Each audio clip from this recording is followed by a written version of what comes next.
predicadores de Cristo transformados. Vamos a leer 3 versículos del libro de San Juan, capítulo 14, 17, 18 y 20.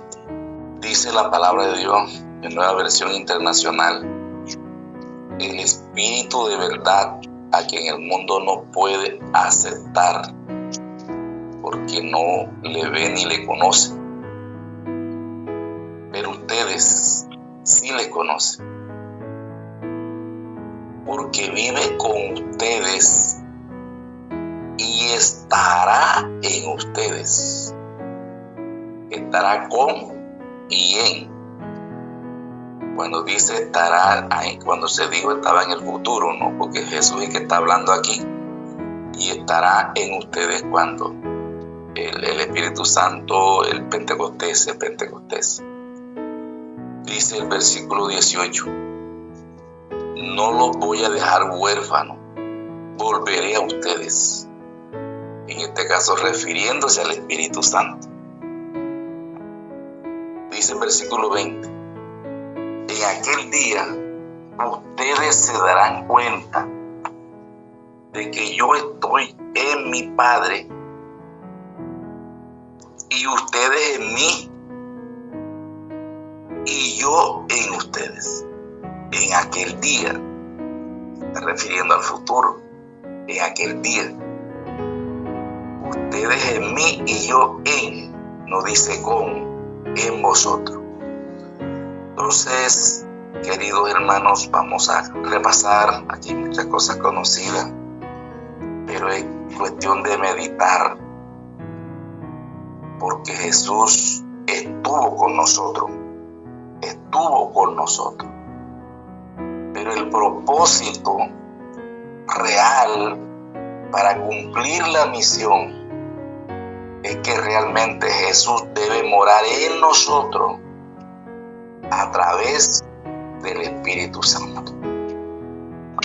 Hermanos, el mismo Espíritu que hizo posible la encarnación en Belén, en la actualidad habita en seres humanos pecadores.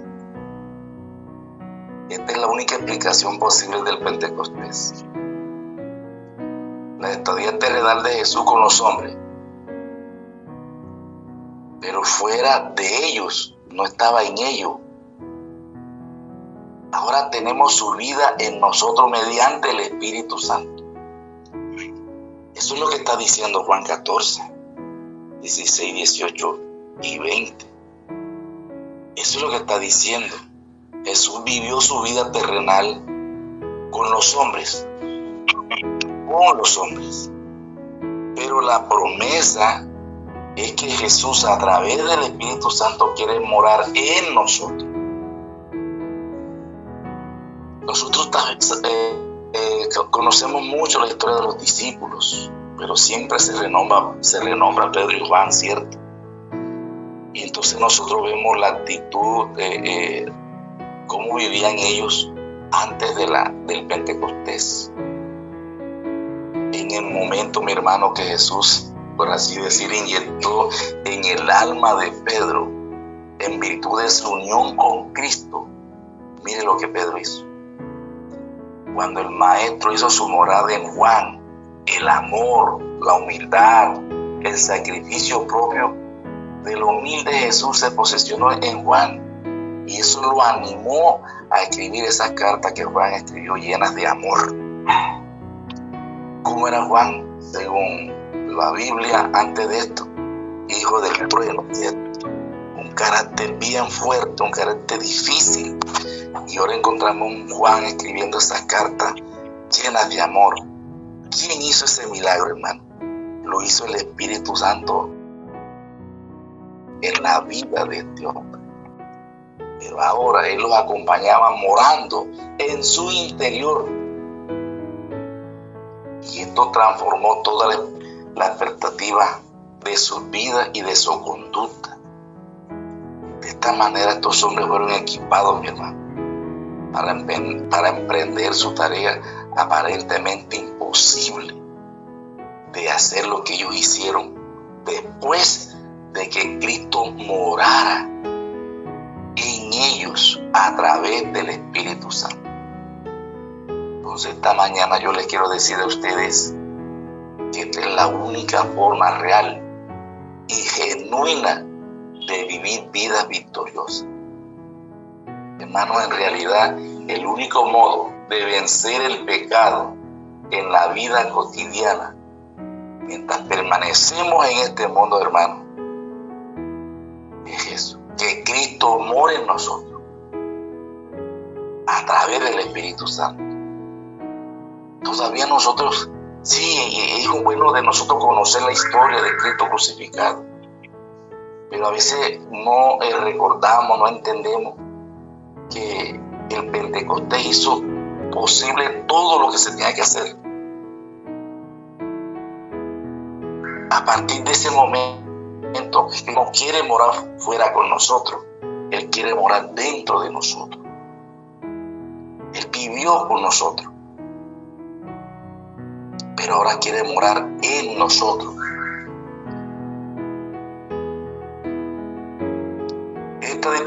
Esta dispensación del Espíritu Santo está más cerca si se hallaba solamente con los hombres. Ahora está dentro de nosotros, debiera estar dentro de nosotros. Esta morada interior constituye la diferencia.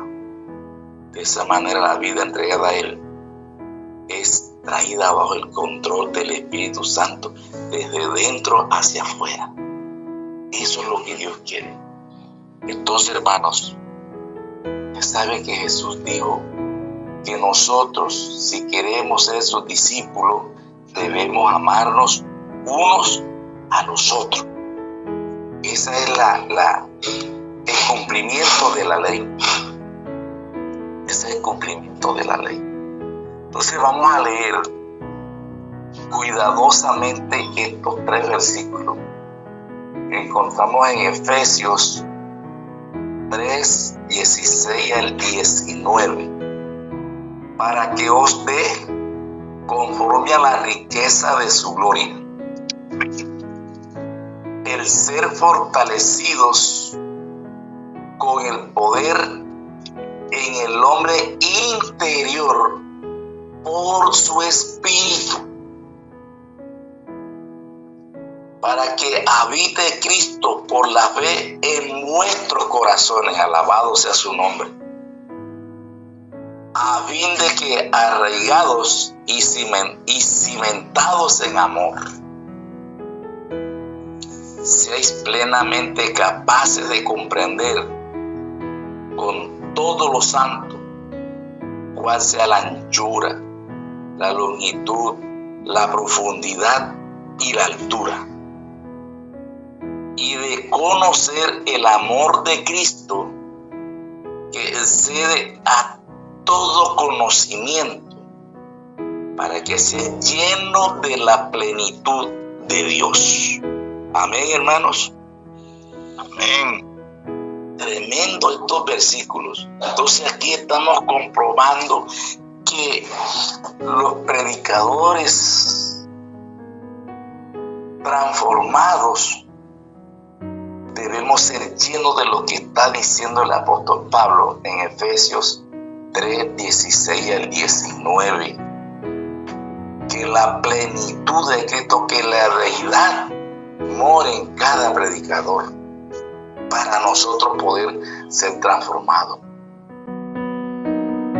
Con esto en mente, tengamos en cuenta lo siguiente: trabajar para Dios es una cosa, mi hermano, pero es algo muy distinto tener a Dios trabajando dentro de nosotros. Una cosa es olvidar el mundo para seguir a Cristo, pero es algo muy distinto ser alguien en que el Espíritu Santo more abundantemente con la plenitud de su gracia y poder. El Pentecostés nos enseña que no se necesita un cambio de hombres, sino que se necesitan los mismos hombres transformado. Dios no necesita cambiar hombres. Dios no necesita cambiar los hombres que pertenecemos y mujeres jóvenes que pertenecen a este grupo. Dios no necesita cambiar en mí, cambiarme a mí, cambiar a otras personas. No. Dios necesita es que estos hombres seamos transformados. Y cuando nosotros seamos transformados, estos mismos predicadores, hermanos, tendremos la oportunidad de cumplir lo que dice Mateo 24:14. Este evangelio será predicado en todo el mundo. Hermano, Dios no puede hacer algo revolucionario con los hombres hasta tanto que haya hecho algo revolucionario en cada uno de nosotros. Amén. Eso es lo que Dios pide. Hermanos, ustedes saben que Dios elige un pueblo a través de Abraham. Y nosotros sabemos lo que Dios amó a este pueblo, lo que hizo por este pueblo, pero jamás lo cambió por otra nación. Él permaneció al lado de este pueblo rebelde, esperando cambiar esos mismos hombres. Cuando Cristo vino a la tierra, mi hermano, llamó a hombres. ¿Pero de dónde los llamó? ¿De otra nación? No, los llamó del mismo pueblo. Y de ese mismo pueblo, entonces Dios organiza la iglesia cristiana a través de los mismos hombres.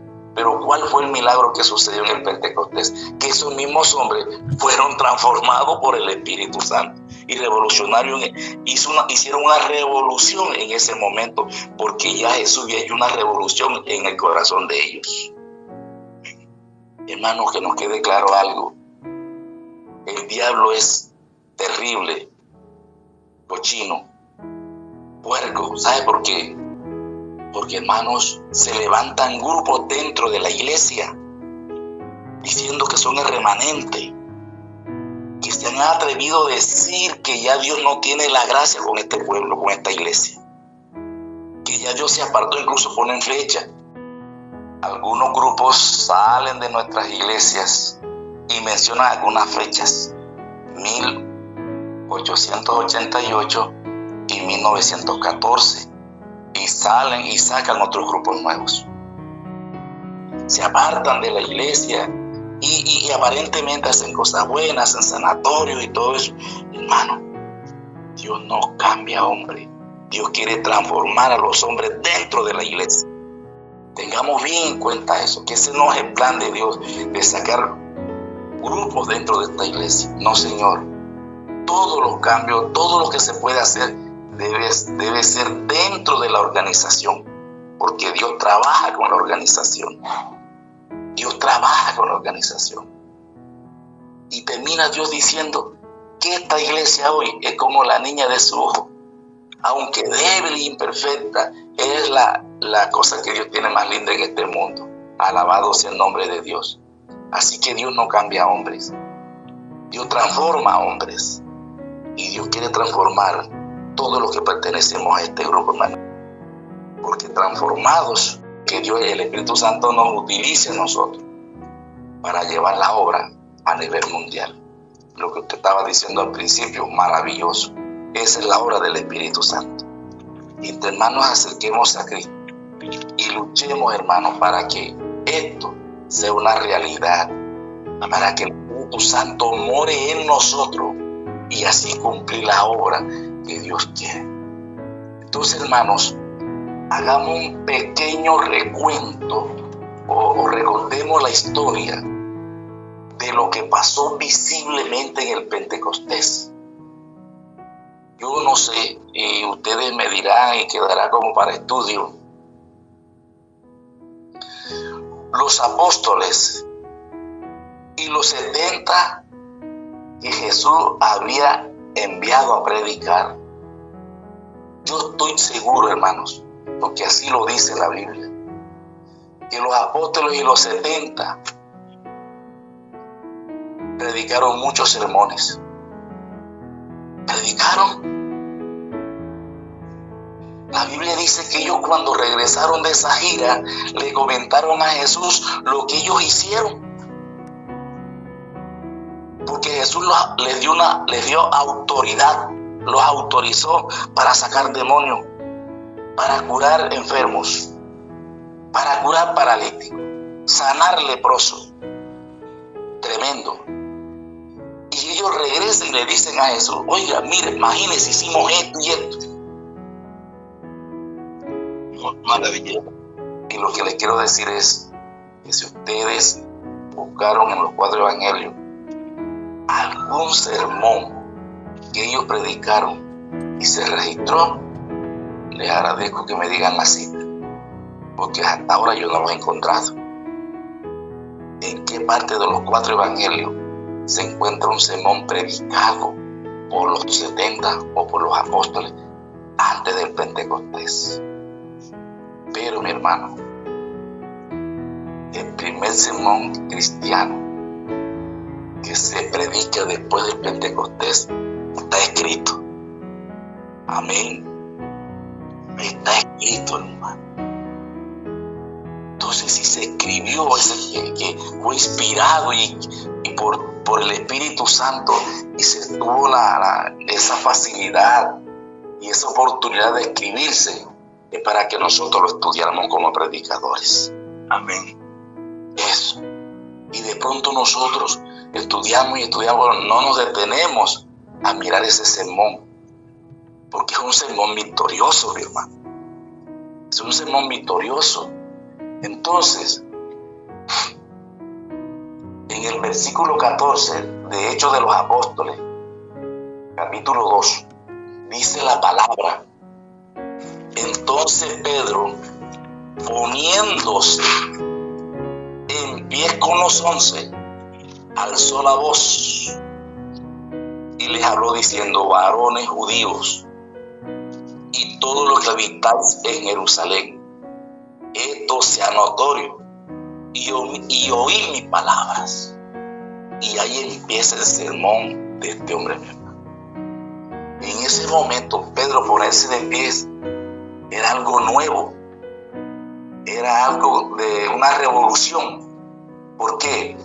Porque los rabinos se sentaban mientras sus mensajeros se paraban para leer los mensajes. De modo que los apóstoles no eran simplemente maestros, sino mensajeros. Hermano, y Pedro alzó la voz y ahí empieza su exposición, una exposición que fue clara y correcta para que todos oyeran y comprendieran su mensaje. En este caso, mi hermano, Pedro comienza su sermón con cosas que ellos conocían, y de allí se fue y siguió a sus oyentes a lo desconocido. De paso, mi hermano, este es el verdadero arte de la predicación: empezar por lo conocido y llevar al oyente a lo desconocido. Hermano, sin embargo, el sermón que Pedro estaba predicando, hermano, estaba desprovisto de argumentos lógicos y de adornos retóricos. Fue una simple exposición de grandiosas realidades acerca de las cuales él daba testimonio personal. ¿Por qué Pedro daba un testimonio personal? Porque ya en su corazón hubo una revolución. Y como en su corazón hubo una revolución, ahora está revolucionando a una nación. ¿Me entendieron? Ahí está la clave. Hermano, este sermón parecía insensato por su sencillez y debilidad. Pero en ese momento, 3,000 personas fueron salvadas con el resultado de ese tema tan sencillo, de esa predicación tan sencilla. Hermano, el Espíritu Santo debe usar el predicador. De lo contrario, ese sermón no tiene vida. Ese sermón no tiene corazón. Muchos de nosotros, mis hermanos, como predicadores, como laicos, pastores, ministros. Neutralizamos el poder del Espíritu Santo cuando nos apoyamos a demasiado en razonamiento humano. Oh, hermano, es la potencia divina del Espíritu Santo lo que nosotros, los predicadores, necesitamos sobre todas las cosas. Hermano, ustedes saben que Cristo dijo 3 cosas acerca del Espíritu Santo. ¿Ustedes se acuerdan? 3 cosas. ¿Qué fue lo que Jesús dijo? ¿Cuáles son esas 3 cosas del Espíritu Santo? Convencerá el mundo de pecado. Yo te pregunto, ¿ese sermón convenció al mundo del pecado en ese momento? Hermano, ese sermón dio a los oyentes a los pies de Cristo. Y tercero, ese sermón glorificó el nombre de Jesucristo. Claro. Entonces aquí en este sermón se cumplieron esas 3 palabras: convencer al mundo, guiar al mundo y que el mundo glorifique a Jesucristo. Así que, hermano, el sermón de Pedro estaba lleno de Cristo, porque Cristo moraba en Pedro, hermano. Amén, amén. El Espíritu Santo actuaba, por así decirlo, como un gran telescopio, acercando a Cristo. Hermano, así sucederá también con cada sermón que prediquemos. No importa qué aspecto de la verdad presente se esté exponiendo, pero Cristo, mi hermano, es el centro de cada sermón. Cuando Cristo mora en nosotros, de las jactancias del corazón habla la boca de Dios Jesús. Hermano, Pedro habló de convicciones reales.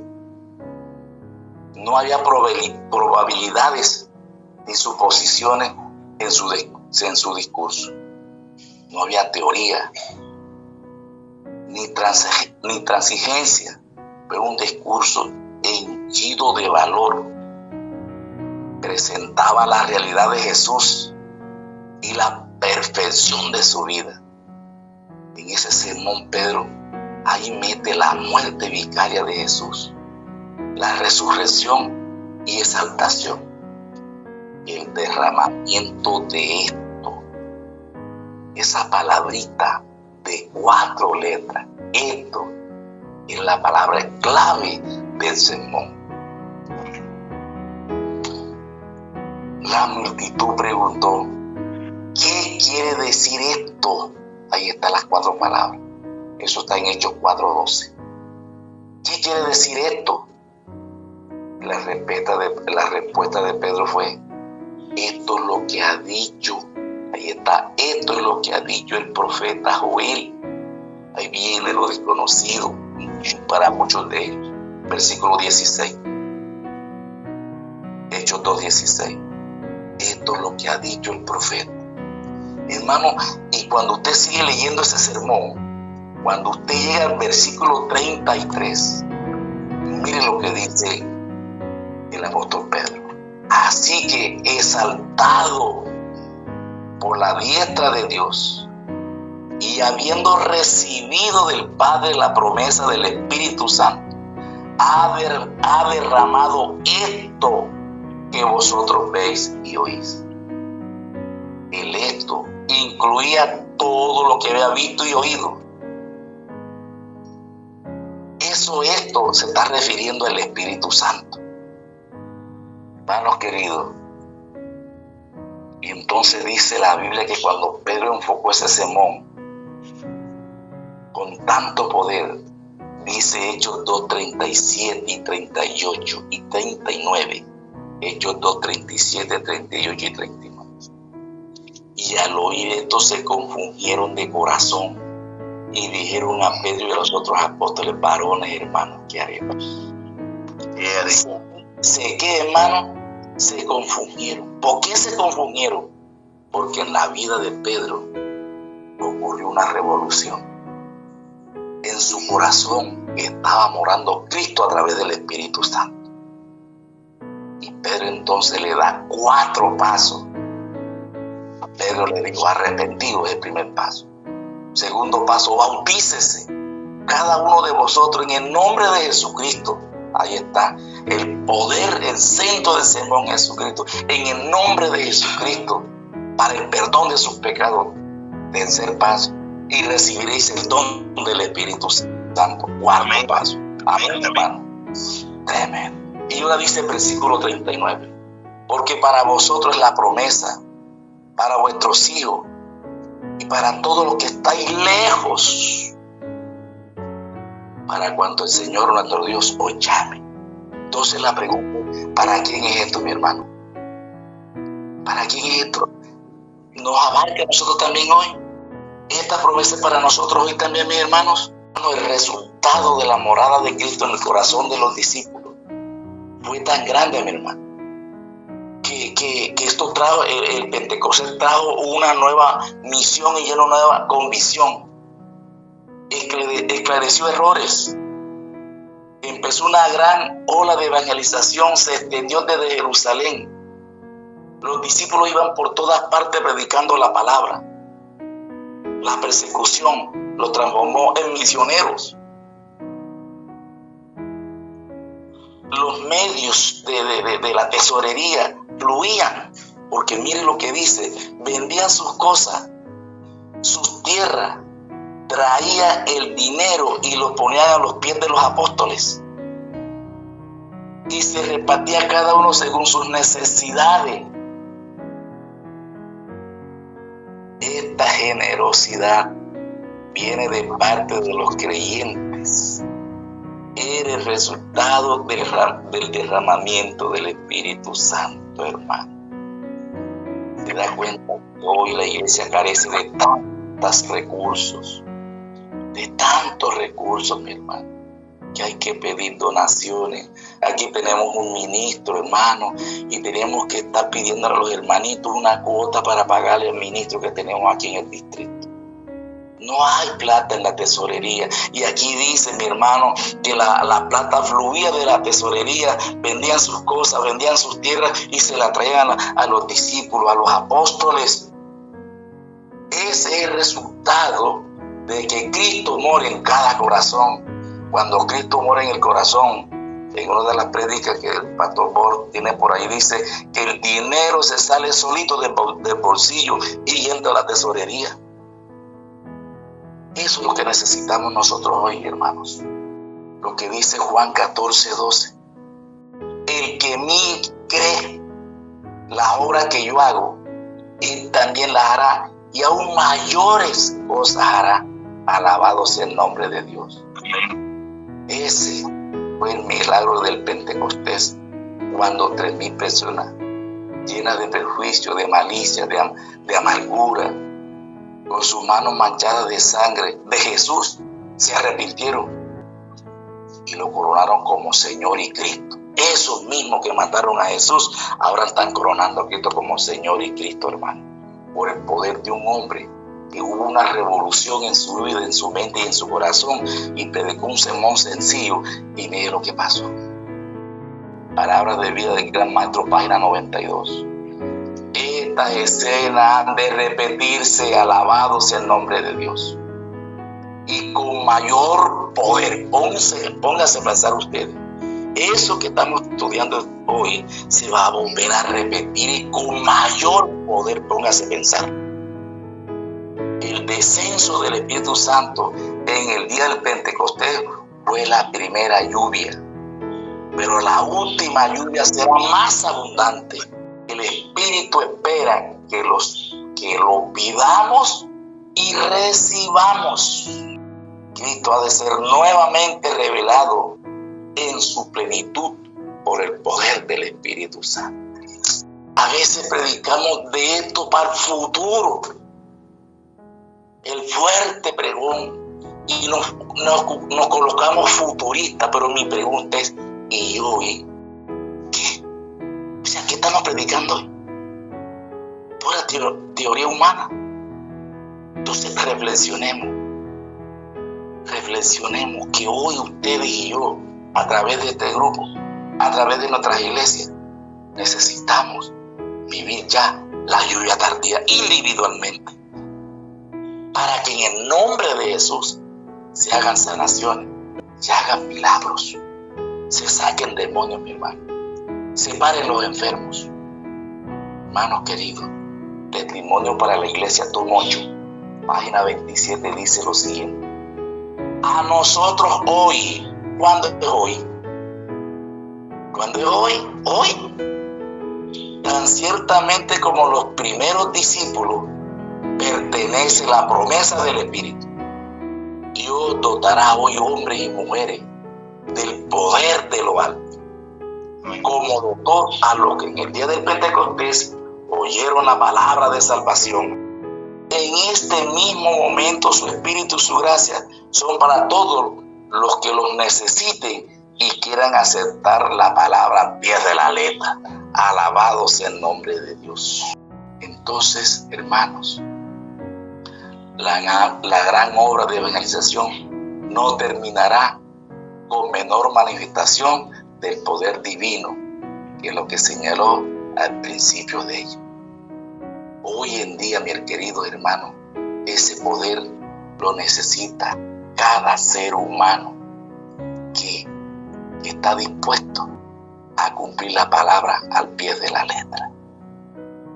La invitación que hoy Dios tiene para nosotros es: pidamos ese poder, que en nosotros hoy haya una revolución dentro de nosotros, dentro de nuestra mente.